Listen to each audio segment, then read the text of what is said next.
प्रिय विद्यार्थियों नमस्ते। आपका आपके अपने YouTube चैनल में हार्दिक स्वागत अभिनंदन। मैं हूं डॉक्टर सत्यमुदिता स्नेही, असिस्टेंट प्रोफेसर संस्कृत। हम जैन दर्शन का स्यादवाद का अध्ययन कर रहे हैं। पिछले वीडियो में हमने देखा कि किस प्रकार से स्यादवाद का जो मतलब है वह है सापेक्षतया किसी वस्तु के बारे में बताने वाला सिद्धांत। तो यहाँ पर हमने देखा कि नय, दुर्नय और जो हैं प्रमाण, तीन प्रकार के शब्द हमने समझे थे। इन तीनों प्रकार के जो शब्द हैं उनमें भी हमने जो नय देखा उसका मतलब होता है आंशिक ज्ञान, और आंशिक ज्ञान में भी पूरी स्पष्टता नहीं रहती है अगर उसमें शात शब्द ना जोड़ा जाए।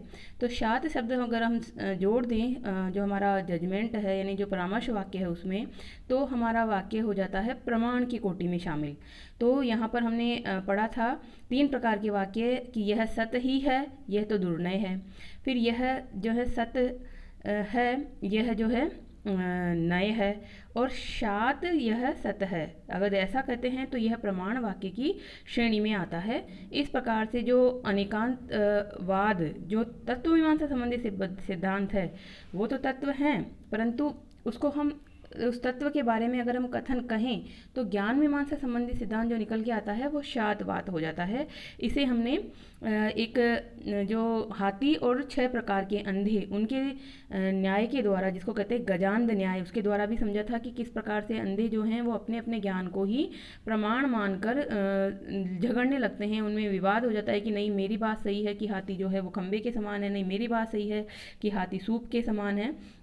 तो इस प्रकार से जैन दर्शन का जो ये शातवाद है, अगर इसकी दृष्टि से कहा जाए तो सारे जो अंधे हैं उन सभी की बातें आंशिक रूप से सत्य है, परंतु पूर्णतः किसी की भी सत्य नहीं है, क्योंकि उनका जो मत है वो उनकी दृष्टि से है। उन्होंने जिस चीज़ को छुआ, जिस अंधे व्यक्ति ने हाथी के पैर को छुआ, वह कह रहा है कि हाथी पैर के समान है। तब उनको बाद में समझाया गया कि नहीं देखिए, आप अलग अलग जगह से छू के देखिए, ये पैर है तो ये जो हाथी का पैर है ये खंबे के समान है, हाथी का जो ये पूँछ है ये रस्सी के समान हो सकती है, हाथी की जो सूंड है ये अजगर के समान हो सकती है, परंतु आप इसको पूरी तरह से संपूर्ण रूप से क्या ये कह पाओगे कि ये जो हाथी है वो खंबा है?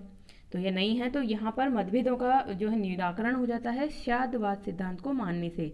अब आज हम पढ़ेंगे इसमें कि शातवाद सिद्धांत का ही दूसरा नाम है सप्तभंगी न्याय। तो सप्त यानी सात, भंग यानी प्रकार, और न्याय यानी परामर्श वाक्य, न्याय वाक्य, कथन करने वाले वाक्य। तो 7 प्रकार के वाक्यों में जिसका कथन किया जाए ऐसा सिद्धांत। तो यह जो है इसे सप्तभंगी न्याय भी कहा जाता है। तो आपके एग्जाम में प्रश्न, छोटे प्रश्नों में ऐसे भी आता है प्रश्न कि शातवाद सिद्धांत का अन्य नाम क्या है, तो सप्तभंगी न्याय। अब हम इसमें देखते हैं कि 7 ही वाक्य हैं, तो कौन से 7 वाक्य हैं। तो देखिए सबसे पहला ये हम वाक्य देखिए, स्यात् अस्ति। तो स्यात् देखो मैंने आपको बताया था स्यात् जो है क्रिया रूप भी होता है और शात जो है निपात भी होता है। स्यात् जो निपात अर्थ में यहाँ पर है, क्योंकि इसका मतलब होता है अपेक्षा से, यानी कि कुछ किसी प्रकार से, किसी दृष्टिकोण से, कथनचित, कथनचित अर्थ लेंगे इसका हम। तो किसी दृष्टिकोण से अस्ति यानी है जो है संस्कृत का है ये अस्ति, इसका मतलब है यानी सापेक्षतया वस्तु है। फिर दूसरा देखिए स्यात् नास्ति, न प्लस अस्ति, जो ऊपर विधान किया गया है नीचे वाले में निषेध किया जा रहा है, शाद वस्तु नहीं है यानी सापेक्षतया वस्तु नहीं है। फिर अस्ति और नास्ति को एक साथ ले लेंगे तीसरे में, तो स्यात् अस्ति नास्ति, सापेक्षतया वस्तु है और सापेक्षतया वस्तु नहीं है। अभी हम इनको लौकिक उदाहरणों से समझेंगे, आपको सब समझ में आ जाएगा। स्यात् अवक्तव्यम, सापेक्षतया वस्तु का कथन जो है नहीं किया जा सकता। अवक्तव्यम यानी वक्त यानी कहना, वाची। तो जब जो अस्ति और नास्ति यानी कि विधान और निषेध दोनों एक साथ जब हो किसी वस्तु में, तो हम उनको एक साथ नहीं कह सकते, हम उनको क्रम से ही कहेंगे, एक के बाद एक ही कह पाएंगे लाइनों को, एक साथ दोनों नहीं कह पाएंगे। तो इसका मतलब होता है युगपत निर्वचन नहीं किया जा सकता, ये मतलब इसका, यानी एक साथ नहीं कहा जा सकता, एक के बाद एक ही अनंतर्य से ही कहा जाएगा। फिर देखिए चौथा हो गया यहाँ तक तो ये मूल आते हैं। अब पांचवें में क्या होता है, स्यात् अस्ति च अवक्तव्यम, यानी कि जो चौथा है, चौथे में पहले को मिला दीजिए आप, तो बन जाएगा आपका पांचवा भंग। इसका जो सप्तभंगी न्याय में पांचवा प्रकार का वाक्य कैसे बनेगा, स्यात् अस्ति च अवक्तव्यम, यानी सापेक्ष वस्तु है और अवक्तव्य है, यानी कथन नहीं किया जा सकता, उसके गुणों के बारे में, उसके बारे में हम कह नहीं पा रहे हैं, हमारी वाणी से वो व्यक्त नहीं हो पा रही है, इस प्रकार के उसमें गुण धर्म है। स्यात् नास्ति च अवक्तव्यम, सापेक्ष या वस्तु है और अवक्तव्य है, तो नास्ति जो दूसरा भंग है उसको चौथे के साथ मिला देंगे, तो नास्ति वहाँ से ले लेंगे और चौथे में से अवक्तव्यम ले लेंगे, तो इस प्रकार से छठा भंग बन जाएगा। फिर सातवां वाक्य देखिए, सातवां वाक्य जो है वह है स्यात् अस्ति च नास्ति च, ये कौन सा वाक्य हुआ, तीसरा वाक्य। तीसरे वाक्य के साथ चौथे को मिला दीजिए तो अवक्तव्यम आ जाएगा, यानी कि इसमें तीन जो नीचे के वाक्य हैं वह ऊपर के चार वाक्यों में से जो चौथा वाक्य है उसके साथ मिलाने पर बन रहे हैं, यानी कि ये देखिए तीन ऊपर मूल वाक्य है, फिर चौथा वाक्य एक यहाँ पर बीच वाला हो जाएगा और तीन नीचे की तरफ हैं, तो तीन जो नीचे वाले हैं, पांचवा छठा सातवां, ये एक तरह से मौलिक नहीं है, ये ऊपर वालों का ही मिश्रण है। तो पहले के साथ चौथे को मिलाइए तो पांचवा आएगा, पहले के साथ दूसरे के साथ चौथे को मिलाइए तो छठा आएगा, फिर तीसरे के साथ में चौथे को मिलाइए तो सातवां वाक्य आ जाएगा। इस प्रकार ये सात ही होते हैं, इसी में सारा कथन हो सकता है, इससे ज़्यादा नहीं होते हैं, इसकी संख्या में कोई वाद विवाद नहीं है, सात ही होते हैं। अब हम इसको समझेंगे कि किस प्रकार से ये कहा जा रहा है कि स्यात् अस्ति। बहुत ही मैं आपको बहुत सिंपल भाषा में बहुत साधारण तरीके से समझाऊंगी कि आपको कोई दिक्कत नहीं होगा। स्यात् अस्ति यानी कि जैन दर्शन क्या मानता है कि किसी वस्तु का ज्ञान उसके द्रव्य, रूप, देश और काल की दृष्टि से किया जा सकता है। किसी वस्तु का अगर हम वर्णन कर रहे हैं तो देश, काल, रूप और द्रव्य, इन चार दृष्टि से वस्तु का वर्णन करते हैं हम। वस्तु की अपने द्रव्य, रूप, देश और काल की दृष्टि से सत्ता है, किंतु अन्य देश, रूप और द्रव्य और काल की दृष्टि से सत्ता नहीं है। अब देखिए यहाँ पर मैं इसको समझाती हूँ आपको कि जैसे कहा जाए कि इस समय जो है दिन है, तो ये इस समय दिन है, कौन कह रहा है, मैं कह रही हूँ। भारत में बैठी हुई सत्यमुदिता नाम की जो एक महिला है वो कह रही है कि इस समय दिन है। अमेरिका में बैठा हुआ जो कोई और व्यक्ति हो वो कहेगा कि नहीं, इस समय तो रात है। क्यों, क्योंकि वहाँ तो रात होती है।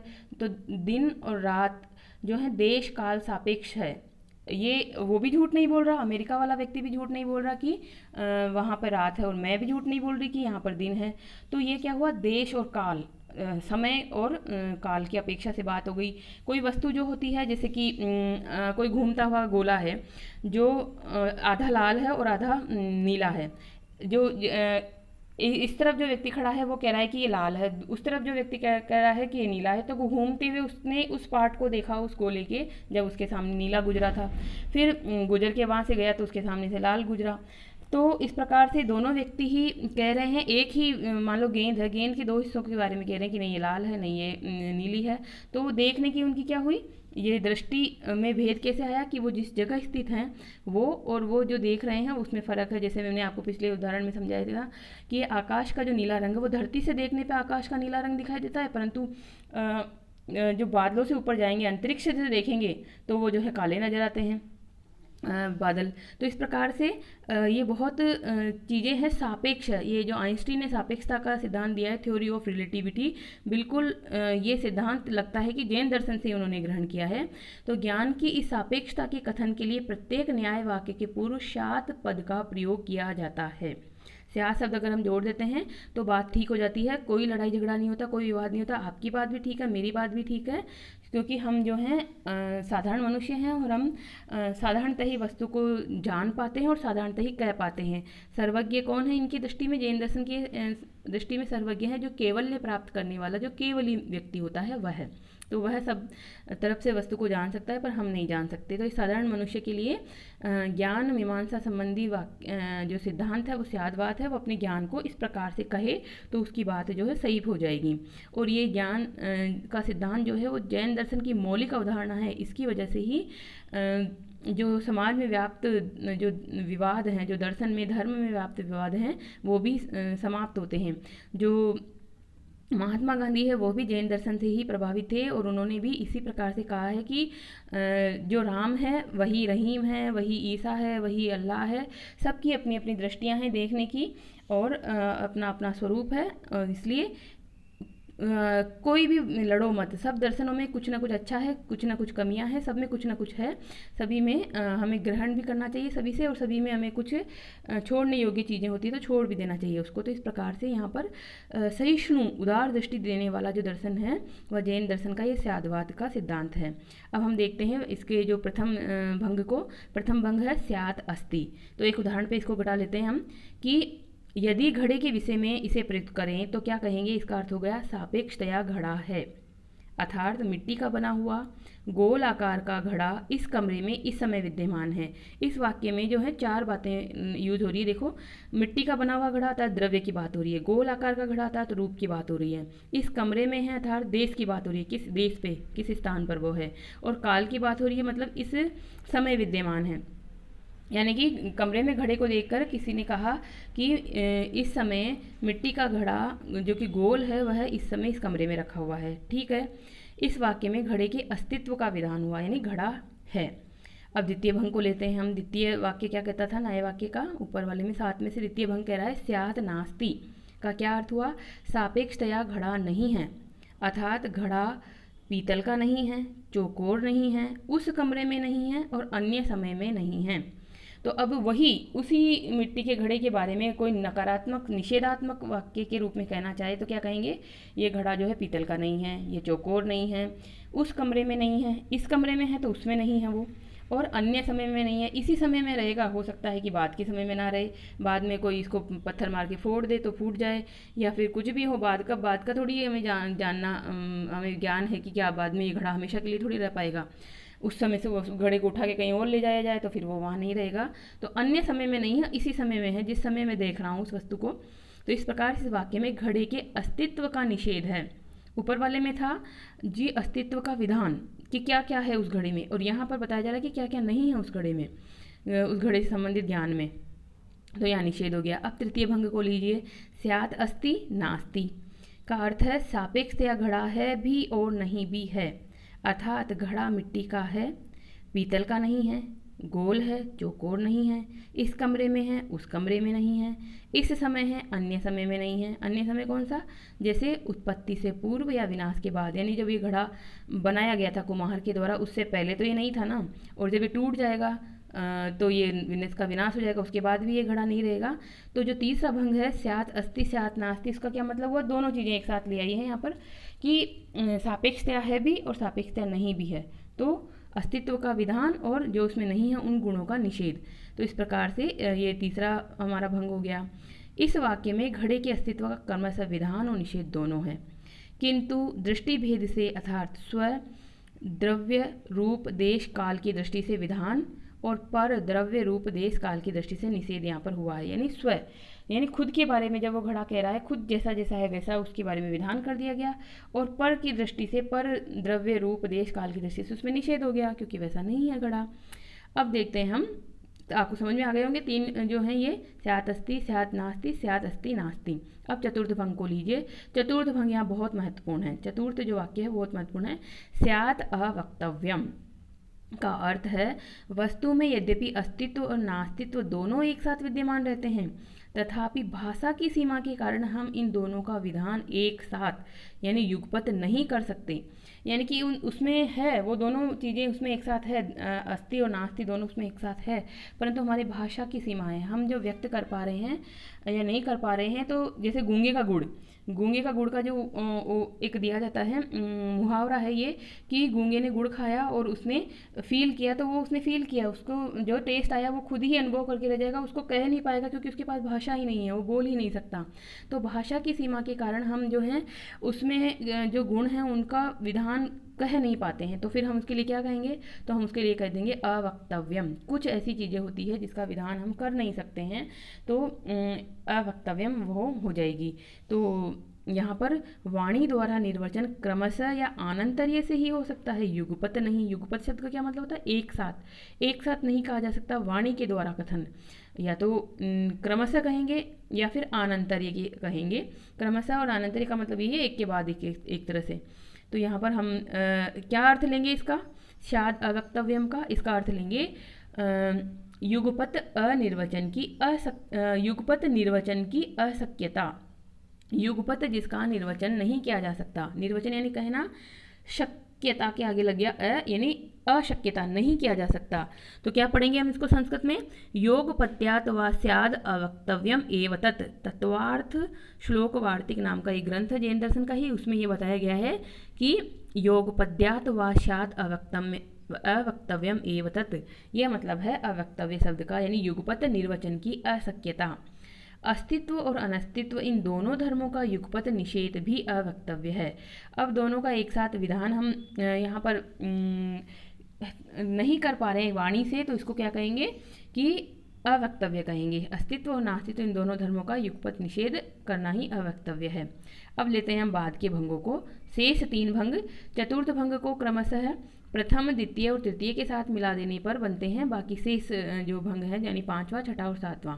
इस प्रकार जैन दर्शन के अनुसार जो नए वाक्य हैं वह 7 ही प्रकार के होते हैं। 7 में ही संपूर्ण बात आ जाती है, 7 से अधिक नहीं होते। इसकी फिक्स संख्या हो गई है कि किसी वस्तु के बारे में हम अस्ति कहेंगे, किसी के बारे में नास्ति कहेंगे, और अस्ति नास्ति दोनों भी कह सकते हैं उसी वस्तु के बारे में। तो अब इसको एक उदाहरण और देती हूँ आपको मैं, लौकिक उदाहरण जो आपको बहुत अच्छे समझ में आ जाएगा। कि जैसे मान लीजिए कि कोई पुत्र है, वो अपने पिता को कहता है पिताजी, पापा जी कहता है, परंतु जो पापा जी हैं वह किसी के बेटे भी तो होंगे, तो उसके जो पापा जी के जो पिताजी हैं वो कहते हैं उसको बेटा बेटा कहते हैं। तो मान लीजिए इसको उदाहरण लेते हैं, राम जी का उदाहरण लीजिए। राम जी जो पुत्र हैं लवकुश, वो राम जी को कहेंगे पिताजी, परंतु राम जी के जो पिताजी हैं यानी दशरथ जी हैं, वो कहेंगे राम को क्या कहेंगे, पुत्र कहेंगे। तो अब लवकुश जो हैं वो लड़ने झगड़ने लगे कि नहीं नहीं, मेरे पिता जो राम हैं उनको आप पुत्र ना कहिए, ये तो पिता ही हैं, ये तो पिता ही हैं। ऐसा करके अगर वो लड़ने झगड़ने लगे तो ये सही बात तो नहीं है, ये तो गलत हो जाएगा। ये लवकुश की दृष्टि से सही है कि वो राम को पिता कहें, क्योंकि वह उसके पिता लगते हैं। परंतु दशरथ की दृष्टि से तो राम जी पिता नहीं हुए ना, दशरथ तो राम जी को पिता नहीं कह सकते ना, वो तो उनको पुत्र ही कहेंगे।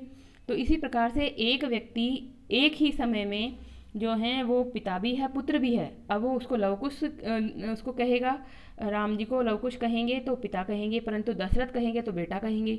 तो इस प्रकार से न तो दशरथ को झगड़ना चाहिए कि आप लवकुश के लिए कहना चाहिए, लवकुश को कहें वो कि तुम इसको जो है पिता मत कहो क्योंकि ये तो पुत्र है, मेरा पुत्र है। और न लवकुश ये कह सकते हैं अपने दादाजी को, दशरथ जी को, कि नहीं आप तो हमारे पिता को बेटा क्यों कह रहे हैं, पुत्र क्यों कह रहे हैं, ये तो हमारे पिता हैं। तो यहाँ पर दृष्टि भेद है और दोनों की बातें ही सही है, पर अंशतः सही है। लवकुश की दृष्टि से भी बात सही है, दशरथ की दृष्टि से भी बात सही है कि वो अपने बेटे को राम जी को जो है पुत्र कह रहे हैं, परंतु संपूर्णतः तो सही नहीं है क्योंकि वो हैं। अब इसमें और बात दूसरी देख लीजिए, प्रजा की दृष्टि से राम जी राजा भी हैं, उनकी पत्नी सीता जी की दृष्टि से राम जी जो हैं वो पति भी हैं, और जो हैं वो पति हैं तो सीता जी के ही पति हैं। सारी जो नगर की महिलाएं सबके तो पति नहीं हैं। तो वही एक व्यक्ति जो हैं वह पिता भी हैं, पुत्र भी हैं, पति भी हैं, राजा भी हैं, सब कुछ है। और अन्य की दृष्टि से जो जनता है उनकी दृष्टि से तो वो राजा हैं, और सीता की दृष्टि से जो वो राम जी जो उसके पति हैं, स्वामी हैं। तो इस प्रकार से यहाँ पे एक ही व्यक्ति में एक साथ जो है निषेध वाक्य और जो विधान वाक्य दोनों से संबंधित जो गुण हैं, यानी निषेध गुण और विधान गुण दोनों एक साथ रह सकते हैं। और जो इसकी आलोचना वाले आलोचक कहते हैं वो भी हमें समीक्षा में देखते हैं कि इसके आलोचक क्या कहते हैं इसके बारे में। तो बहुत अच्छी अच्छी आलोचनाएं देते हैं वो, परंतु बाद में सारी खंडित हो जाती हैं और ये सिद्धांत बहुत अच्छी तरह से प्रतिष्ठित होता है। तो देखते हैं हम इसमें जैन दर्शन। आपको जैन दर्शन का स्यादवाद अच्छे समझ में आ गया होगा। स्यादवाद ही जो है वो ज्ञान मीमांसा संबंधी प्रमुख सिद्धांत है, इसी का नाम सप्तभंगी न्याय है।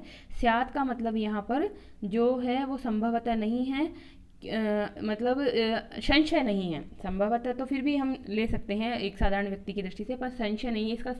इसका अच्छे से आप एग्जाम में लिख कर आओगे तो क्या लिख कर आओगे, दृष्टि से किसी पॉइंट ऑफ व्यू से, किसी दृष्टिकोण से, सापेक्षतया, रिलेटिविटी इसमें आएगी, रिलेटिव दृष्टि से यह बात इसमें है। तो अब यहाँ पर जो है हम इसमें देखते हैं इसकी समीक्षा कि आलोचकों ने इसके बारे में क्या कहा। तो देखिए, आलोचकों ने बहुत अच्छी अच्छी आलोचनाएं की है। एक बार तो उनकी बातों को सुनकर हमें भी लग जाएगा कि ठीक है भाई, ऐसी बात तो है, परंतु ऐसा नहीं होता है। जब कोई व्यक्ति अच्छी प्रकार से उसको समझ लेता है सिद्धांत को, तो वो फिर आलोचना उसमें नहीं बच जाती है। तो देखिए, शादवाद की समीक्षा, समीक्षा शब्द पे भी आप गौर कीजिए। समीक्षा का क्या मतलब होता है? समीक्षा का मतलब आलोचना नहीं होता है। आपकी परीक्षाओं में कई बार ये शब्द आता होगा कि जैसे अमुक सिद्धांत की समीक्षा कीजिए। समीक्षा का मतलब होता है सम प्लस ईक्षा। सम यानी अच्छी प्रकार से, ईक्षा यानी देखना।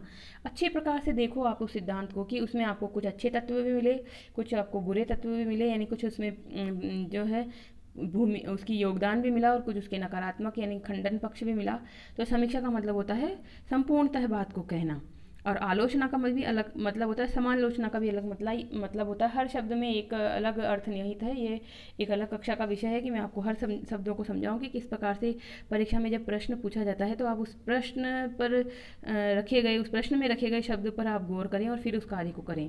तो देखिए, यहाँ पर जो अन्य भारतीय दार्शनिक हैं, जो भी आस्तिक नास्तिक जो भी दार्शनिक हैं, बौद्ध वगैरह भी इसमें हैं, आलोचकों में शामिल है बौद्ध भी। और जैनों की आलोचना जो है वेदांतियों ने भी की है, नैयायिकों ने भी की है, सब ने की है।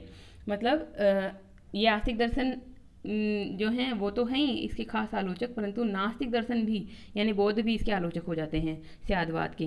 तो यहाँ पर देखिए, अन्य भारतीय दार्शनिकों ने शाद पद का साधारण अर्थ शायद या संभवतः मानकर शादवाद की संशयवाद के रूप में कटु आलोचना की है। यानी कि जो शाद पद है इसका साधारण अर्थ, बिल्कुल नॉर्मल अर्थ जो है, जो बोल चाल में हो जाता है रूढ़, उसको ले लिया उन्होंने और क्या अर्थ किया? शायद, परहैप्स, संभवतः, ऐसा अर्थ लेके उन्होंने क्या कर दिया? संशयवाद, यानी कि है, हाँ शायद है, शायद नहीं है। तो इस प्रकार से जब अर्थ ही आपने मूल शब्द को ही आपने गलत अर्थ में ले लिया तो सिद्धांत तो गलत कर ही दोगे आप। तो यहाँ पर बौद्धों और वेदांतियों ने शादवाद को संशयवाद या संभावनावाद कहकर इसे पागलों का प्रलाप कह दिया है कि पागलों की बातें हैं ये तो, ये जो है कोई तत्व वाली बात नहीं है। इसमें शंकर भाष्य वगैरह में मिलते हैं इसके रेफरेंस इस तरह से कि कहाँ पर इन्होंने पागलों का प्रलाप कहा है। इनके अनुसार, जो आलोचक हैं उनके अनुसार क्या बात है कि सत और असत, एकता और अनेकता, नित्यता और अनित्यता आदि परस्पर अत्यंत विरुद्ध धर्म एक ही वस्तु में एक साथ कैसे रह सकते हैं? प्रकाश और अंधकार एक ही स्थान में साथ साथ नहीं रह सकते, अतः शादवाद विरोधों का समूह है। ये किसने कहा? आलोचकों ने कहा। अब ये आलोचकों का जो पैराग्राफ है उसके हमें पूर्णतः जवाब देते हुए इसको वापस से सिद्धांत पक्ष में प्रतिष्ठित करना है कि नहीं, शादवाद सही है। तो क्योंकि मैंने तो अभी आपको समझाया है कि किस प्रकार से एक ही व्यक्ति में विरुद्ध धर्म रह सकते हैं। तो अब देखते हैं हम कि स्यादवाद की जो यह आलोचना है वो सही नहीं है। ये जो आलोचना करने वाले जो आलोचक हैं, अगर ये इसको मूलतः समझ पाते, मूल इसके ग्रंथों को समझ पाते, तो यह ऐसी आलोचना नहीं कर पाते। वो व्याख्याओं को ले लेते हैं, वो साधारण अर्थ को ले लेते हैं।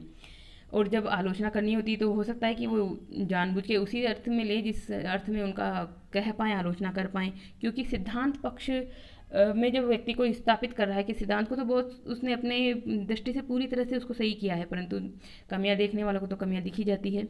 तो यहाँ पर शादवाद की जो आलोचना ऊपर हुई है वो सही नहीं है, क्योंकि शादवाद संशयवाद नहीं है, अपितु सापेक्षतावाद है, सापेक्षवाद है। पुनः शादवाद यह नहीं कहता है कि वस्तु में परस्पर विरोधी धर्म एक ही दृष्टि से एक ही अर्थ में रहते हैं। ये बात बस आप गौर कर लीजिए कि शादवाद यह नहीं कहता है कि वस्तु में परस्पर विरोधी धर्म एक ही दृष्टि से एक ही अर्थ में रहते हैं। अब जैसे यहाँ पर जैसे मैंने राम का उदाहरण दिखाया, तो राम की दृष्टि से जो राम जो हैं वो हैं, लवकुश की दृष्टि से वो पिता हैं और दशरथ की दृष्टि से वो पुत्र हैं। तो वो दोनों दृष्टियाँ अलग अलग है, एक लवकुश की दृष्टि है, एक दशरथ की दृष्टि है। तो दृष्टि अलग हो गई है और इसलिए दोनों के अर्थ भी अलग अलग हो गए हैं। तो बस यही लाइन इसमें सीखने वाली है कि शादवाद यह नहीं कहता है कि वस्तु में परस्पर विरोधी धर्म एक ही दृष्टि से एक ही अर्थ में रहते हैं। यह सत्य है कि वस्तु अनंत धर्मात्मक है और उसमें परस्पर विरोधी धर्म भी विद्यमान रहते हैं, क्योंकि यह वस्तु का स्वभाव है। वस्तु अनंत धर्म वाली है, अनंत असंख्य धर्म है उसमें। तो असंख्य धर्म हैं तो उसमें से परस्पर विरोधी धर्म भी तो हो सकते हैं, तो होते हैं उसमें। अनंत धर्मात्मक जब वस्तु होती है तो उसमें परस्पर विरोधी धर्म भी होते हैं, क्योंकि वस्तु का स्वभाव ही है। किंतु हमारा जो ज्ञान है वो आंशिक और सापेक्ष होने के कारण दृष्टि विशेष से ही वस्तु धर्मों को जानता है और न्याय वाक्यों में उनकी अभिव्यक्ति कर पाता है, करता है। अब जो अनंत धर्म है वस्तुओं के, उसमें से हमारा जो ज्ञान है वो आंशिक और सापेक्ष होगा, यानी हम उस वस्तु के अनंत धर्मों में से कुछ को ही जान पाएंगे और कुछ को ही जानेंगे तो कुछ को ही बता पाएंगे दूसरों को। तो हमारे जो न्याय वाक्य हैं, जो हम कहने के लिए जो वाक्य का यूज़ कर रहे हैं, वो भी जो है संक्षिप्त रूप में ही, आंशिक रूप में ही कथन करने वाले होंगे। उदाहरणार्थ, द्रव्य दृष्टि से जो है वस्तु में एकता, नित्यता आदि का और पर्याय दृष्टि से अनेकता, अनित्या आदि का सापेक्षतया विधान किया जाता है। तो द्रव्य दृष्टि, जैसे मैंने कल की क्लास में भी आपको बताया था कि जैसे सोना है, तो सोना द्रव्य की दृष्टि से तो एक है, नित्य है, हमेशा वही रहेगा, परंतु पर्याय की दृष्टि से जब हम इसमें परिवर्तन करेंगे तो वही सोना जो है, स्वर्ण जो धातु है, कुंडल का रूप ले लेगा, कंगन का रूप ले लेगा, पायल का रूप ले लेगा, तो वो अनित्य हो जाएगा, अनेक हो जाएगा, अनेक तरह से उसने रूप धारण कर लिए। और वापस जब हम उसको पिघलाकर सोने को पिघला देंगे तो वो वापस एक हो जाएगा, सारा जो सोने की पिंडी जो है, पिंड है, वो एक डली बन जाएगी। तो यहाँ पर इस प्रकार से भी है। तो अपनी दृष्टि से जो वस्तु है, स्व गुण पर्याय जो दृष्टि से वह स्वरूप देश काल की दृष्टि से वो होती है, और पर रूप देश काल जो द्रव्य, इसकी दृष्टि से नहीं होती है वस्तु। तो स्वद्रव्य रूप देश काल की दृष्टि से वस्तु की सत्ता का और पर द्रव्य रूप देश काल की दृष्टि से वस्तु की असत्यता का सापेक्षतया विधान किया जाता है। अतः शादवाद में विरोध नहीं है। तो हमने अब वापस से इसको प्रतिष्ठित कर दिया है कि शादवाद में विरोध नहीं है। तो आप क्या समझाएंगे शादवाद के लिए, अगर आपको एग्जाम में आता है तो शादवाद का जो है आप समीक्षात्मक पूरा देंगे वर्णन, और पहले तो इसको बताएंगे कि ये क्या है, और ये भी बताएंगे कि किस अर्थ में इसको लेकर जो है संशयवाद में या अज्ञानवाद में इसको मान लिया गया है और इसकी जो है इसकी आलोचना की गई है, विरोधों का समूह बताया गया है इसे। परंतु ऐसा नहीं है कि किस प्रकार से ये जो है वो संशयवाद नहीं है, ये सापेक्षवाद है, ये रिलेटिव की बात करता है, और ये एक ही समय में, एक ही दृष्टि से, एक ही अर्थ में सारी बातों को नहीं कहता है, बल्कि यह जो है जो चार दृष्टियां हमने देखी ऊपर, क्या क्या चार दृष्टियां देखी थी हमने, द्रव्य रूप देश और काल, इस दृष्टि से विचार करता है। और कोई भी वस्तु जो है वो अपने द्रव्य, अपने रूप, अपने देश और अपने काल की दृष्टि से तो विधान वाली है, और अन्य के दृष्टि से वह निषेध वाली होती है। तो यहाँ पर जो बौद्ध दर्शन ने भी बहुत सारी बातें मानी हैं कि सत्य है, असत है, न सत है, न असत है, न सत असत दोनों है, न दोनों ही है, इस प्रकार के चतुर्कोटि जो होते हैं वो सब दर्शनों ने लगभग माने ही हैं, वेदांत ने भी माने हैं। परंतु फिर भी जो है वह जब जैन दर्शन इस प्रकार की बात करता है तो उसमें कमियां दिखाते हैं। ये जो चार जो शुरुआत के यहाँ भंग हैं वो मौलिक हैं, और पांचवा, छठा और सातवां इसमें जो है वह मिश्रण से बना है। इस प्रकार ये सप्तभंगी नए और शादवाद आज हमारा यहाँ पूर्ण होता है।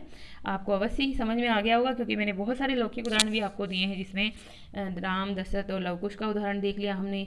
भूगोल की दृष्टि से आप जानते हैं कि यहाँ पर दिन है, जिस समय भारत में दिन है उस समय अमेरिका इत्यादि जो गोलार्ध है, जो जिसे कहते हैं भूगोल, आप जानते होंगे कि पूर्वार्ध और ये इधर का पाश्चात्य इलाका जो है, वेस्टर्न जो इलाका है वो, और ईस्टर्न जो इलाका है वो अलग है। उत्तरी जो है गोलार्ध अलग है, दक्षिणी गोलार्ध अलग है। उत्तरी गोलार्ध में अगर ग्रीष्म ऋतु है तो दक्षिणी गोलार्ध में शीत ऋतु होती है। तो उसी समय, उसी दिसंबर के समय में तो ये अलग अलग होता है। तो इस प्रकार से दिसंबर के समय में हम ये नहीं कह सकते कि दिसंबर के समय में जो है भारत में ठंड पड़ रही है, उसी दिसंबर के समय में ऑस्ट्रेलिया में बहुत गर्मी पड़ रही होती है। तो इस प्रकार से जो हमारा सारा ज्ञान है वो सापेक्ष है, रिलेटिव है। आइंस्टीन का सिद्धांत भी इसी दर्शन पर समाहित है। जो गांधीवाद में जो होता है कि गांधी कहते हैं कि तू ही राम है, तू ही रहीम है, इस प्रकार के जो कथन हैं वह भी इसी दर्शन पर आधारित हैं। तो ये जब भी कोई समाप्त किया जाता है कोई भी प्रश्न, तो उसको अच्छे निष्कर्ष से समाप्त किया जाता है ताकि आपको अच्छे नंबर मिले। तो इसमें आप क्या समाप्त करेंगे, तो समाप्त में आप निष्कर्ष लिखेंगे इसका कि शादवाद जो है जैन दर्शन का एक बहुत ही एक मौलिक सिद्धांत है, जिसके द्वारा हम अपने सामाजिक जीवन में, अपने राजनीतिक जीवन में, अपने दार्शनिक जीवन में सभी प्रकार के विवादों को शांत कर सकते हैं और सभी के मत को सम्मान देते हुए सहिष्णुता से रह सकते हैं। इसी से हम जो है विरोधों से और लड़ाई झगड़े से बच सकते हैं। इस प्रकार शादवाद जो है एक अलग प्रकार की दृष्टि देता है सोचने की। और अब हम इसको यहीं रोकते हैं।